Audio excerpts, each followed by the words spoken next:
श्रीमद्भगवद्गीता एकादशोऽध्यायः विश्वरूपसन्दर्शनयोगः 50 श्लोकम्। संजय उवाच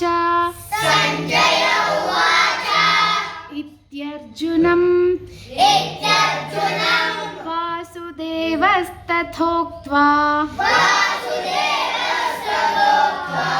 स्वकं रूपं दर्शयामास भूयः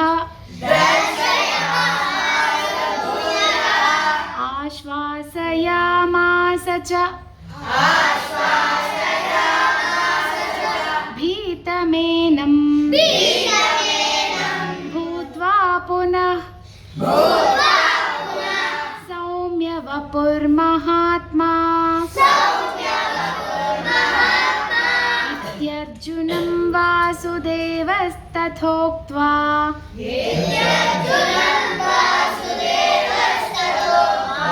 स्वकं रूपं दर्शयामास भूयः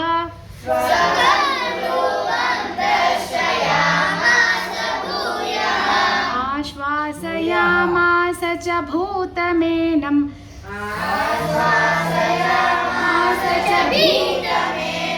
भूत्वा पुनः सौम्य वपुर्महात्मा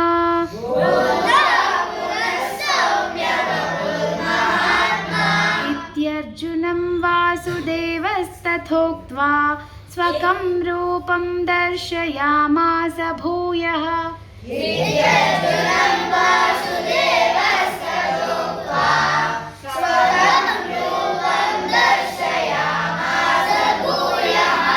आश्वासयामास च भीतमेनं भूत्वा पुनः सौम्य वपुर्महात्मा